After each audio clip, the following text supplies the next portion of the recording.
ಯಾರು ವಿದೇಶಿ ಬಟ್ಟೆಗಳು ಹಾಕೊಂಡು ತಿರುಗಾಡ್ತಿರೋದು? ಯಾರಿಗೆ ವಿದೇಶಿ ಕನ್ನಡಕಗಳು ಬೇಕು? ಯಾರಿಗೆ ವಿದೇಶಿ ಫೋನ್ ಬೇಕು? ಯಾರು ನಮ್ಗೆ ರೋಲ್ ಮಾಡಲ್ ಆಗಬೇಕು?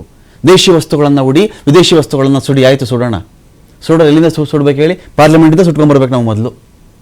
ವಿದೇಶಿ ಪ್ರಯಾಣ ಹೋಗಬೇಡಿ. ಯಾರು ಜಾಸ್ತಿ ಓಡಾಡ್ತಿರೋದು ವಿದೇಶಗಳಿಗೆ?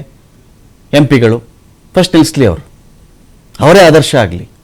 MP ಗಳು ಫಸ್ಟ್ ಮೆಟ್ರೋದಲ್ಲಿ ಬರಬೇಕು. MP ಗಳು ಆದರ್ಶ ಅಲ್ಲಿದ್ದ ಬರಬೇಕಲ್ವೇನ್ರಿ? ಅಪ್ಪ ಅಮ್ಮ ಹೇಳ್ಕೊಡೋದು ಕಲಿತಾರೋ ಕಲಿಯೋ ಮಕ್ಕಳು ಗೊತ್ತಿಲ್ಲ. ಅಪ್ಪ ಅಮ್ಮ ಮಾಡೋದು ಮಾಡ್ತಾರೋ ಅವರು. ಅಪ್ಪ ಅಮ್ಮ ಬುಕ್ ಓದ್ತಾ ಇರ್ತಾರ, ಮಕ್ಕಳು ಅದನ್ನು ಅಭ್ಯಾಸ ಮಾಡ್ಕೊಳ್ತಾರೆ. ಮಕ್ಕಳು ಅಪ್ಪ ಅಮ್ಮ ಮಾಡುವುದನ್ನು ಮಾಡ್ತಾರೆ. ಎಷ್ಟೋ ಸಂದರ್ಭಗಳಲ್ಲಿ ಅಪ್ಪ ಅಮ್ಮ ಹೇಳೋದು ಮಾಡಲ್ಲ ಅವರು. ಅಪ್ಪ ಮೊಬೈಲ್ ನೋಡ್ತಾ ಇರೋದು, ಮಕ್ಕಳಿಗೆ ಓದು ಅಂದರೆ ಮಾಡಲ್ಲ ಅವರು. ಅದನ್ನು ನನಗೂ ಮೊಬೈಲ್ ಕೊಡು, ನಾನು ರೀಲ್ಸ್ ನೋಡಬೇಕು ಅಂತಾರೆ ಅವರು. ಏನು ಮಾಡೋಣ? ಪಾರ್ಲಿಮೆಂಟಿಂದ ಶುರು ಆಗಲಿ ಬಿಡಿ. ವಿದೇಶ ಪ್ರವಾಸ ಹೋಗಬಾರ್ದು ಅವರು. ಅವ್ರ ಮನೇಲಿರ್ತಕ್ಕಂಥ ಚಿನ್ನವನ್ನು ದೇಶಕ್ಕೆ ದಾನ ಮಾಡಬೇಕು ಮೊದಲಿಗೆ ಮಾದರಿ. ಅವರು ವಿದೇಶಿ ಬ್ರ್ಯಾಂಡ್ಗಳನ್ನು ಮೊದಲು ವಾಪಸ್ ಮಾಡಬೇಕು. ಅವರು ಆ ಹಣ ಹರಾಜಾಕಬೇಕು, ಆ ಹಣನ ಬಡವರು ಕೊಡಬೇಕು. ಮಾಡೋಣವಾ? ಅವ್ರು ಹಾಕ್ತಿರ್ತಕ್ಕಂಥ ಬೆಲ್ಟು, ಲೂಯಿ ವಿಟಾನ್ ಬೆಲ್ಟ್ ಬೇಕು ಅನುರಾಗ್ ಠಾಕೂರ್ಗೆ. ಲೂಯಿ ವಿಟಾನ್ 60,000, 70,000, 1 ಲಕ್ಷ, 2 ಲಕ್ಷದ ಬೆಲ್ಟು, ಸೊಂಟದ ಪಟ್ಟಿ. ಹೇಗೆ? ಹೇಳಕ್ಕೊಂದು ಮಾಡೋಕ್ಕೊಂದು ಆಗಲ್ಲ. ನೋ. ಸೊ ಈ ವಿಚಾರಗಳು ಏನಾಗ್ತಿದೆ ಅಂದರೆ, ಇದನ್ನು ಮಾಡಿಬಿಡ್ತಾ ಇದ್ರೋ ಏನೋ. ದೇಶದಲ್ಲಿ ಉಂಟಾಗಿರ್ತಕ್ಕಂಥ ಬೆಳವಣಿಗೆ ಏನು ಹೇಳಿ? ಉಳ್ಳವ್ರಿಗೊಂದು ನ್ಯಾಯ, ಇಲ್ದವ್ರಿಗೊಂದು ನ್ಯಾಯ.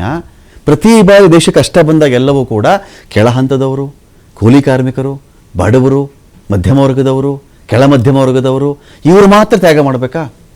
ಪೆಟ್ರೋಲ್ ಡೀಸೆಲ್ ಯಾರು ನಿಮ್ಮ ಸ್ಟೋರ್ ಮಾಡಿಬಿಡಿ ಅಂತ ಹೇಳಿದ್ರು? ಯಾಕೆ ನಮ್ಮ ರೂಪಾಯಿ ಹೀಗೆ ಬೀಳ್ತಾ ಇದೆ? ನಿಮ್ಮ ಆರ್ಥಿಕ ನೀತಿಗಳೇನಾದವು? ಯಾಕೆ ನಮ್ಗೆ ಇಷ್ಟು ಬೆಲೆ ಜಾಸ್ತಿ ಮಾಡಿದ್ದೀರಿ? ಹಣದುಬ್ಬರ ಯಾಕೆ ಇಷ್ಟು ಜಾಸ್ತಿ ಆಯಿತು? ಉತ್ತರ ಇಲ್ಲ. ಇನ್ಫ್ಲೇಷನ್ ಯಾಕ್ರಿ ಜಾಸ್ತಿ ಆಯಿತು? Because of policy, economic policy inflation ಜಾಸ್ತಿ ಆಯಿತು. ಇನ್ಫ್ಲೇಷನ್ ಕಡಿಮೆ ಯಾಕೆ ಏನು ಮಾಡಿದ್ದೀರಿ? ಉತ್ತರ ಇಲ್ಲ. ಏನು ಕೇಳಿ ಡಾಲರ್ ಡಾಲರ್ ಡಾಲರ್ ಅನ್ನೋದಾದರೆ ಎನಿಬಡಿ ಕ್ಯಾನ್ ರೂಲ್ ಇಂಡಿಯಾ. ಯಾರು ಬೇಕಾದ್ರೂ ರೂಲ್ ಮಾಡ್ಬೋದಲ್ಲ. ಎಲ್ಲದಕ್ಕೂ ನಾವು ಡಾಲರ್ ಕಡೆ ತೋರಿಸೋದಾದರೆ ಎನಿಬಡಿ ಕ್ಯಾನ್ ರೂಲ್ ಇಂಡಿಯಾ. ಮತ್ತೆ ಸೊ ಎಲ್ಲಿಗೆ ಬಂದು ನಿಂತ್ಕೊಳ್ತಾ ಇದ್ದೀವಿ ಅರ್ಥ ಆಗ್ತಿಲ್ಲ ನಮಗೆ.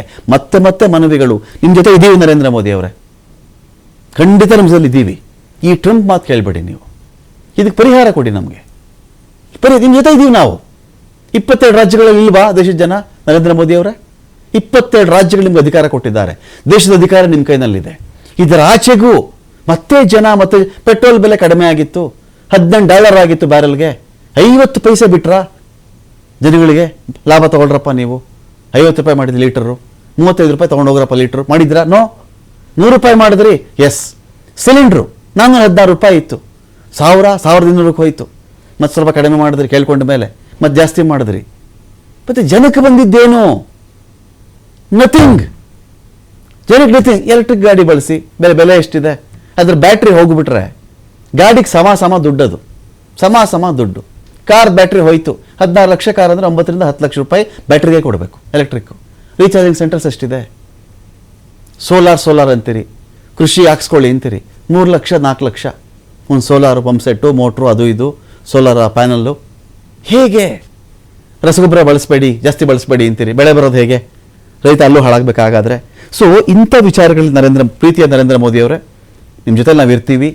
ಈ ಪ್ರಶ್ನೆಗಳಿಗೆ ಉತ್ತರವನ್ನು ಕೊಟ್ಟು, ಮೊದಲಿಗೆ ಪಾರ್ಲಿಮೆಂಟೇ ಇಂಥ ಅನೇಕ ಬೆಳವಣಿಗೆಗಳಲ್ಲಿ ಎಲ್ರಿಗೂ ಮಾದರಿಯಾಗಿ, ಪಾರ್ಲಿಮೆಂಟಲ್ಲೂ ಕೂಡ ಅಡುಗೆ ಎಣ್ಣೆನ ಬಳಕೆಯನ್ನು ಕಡಿಮೆ ಮಾಡಿ ಆ ಜನಗಳೆಲ್ಲರೂ ಕೂಡ ಸಲಹೆ ಕೊಟ್ಟಾಗ ಅದು ಓಕೆ ಆಗಬಹುದೇನೋ ಅಂತ.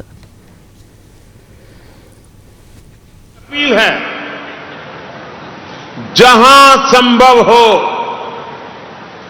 पेट्रोल डीजल का उपयोग कम करें, मेट्रो का उपयोग करें, इलेक्ट्रिक बस और पब्लिक ट्रांसपोर्ट का अधिक इस्तेमाल करें, कार पुलिंग को बढ़ावा दें। जिनके पास कार है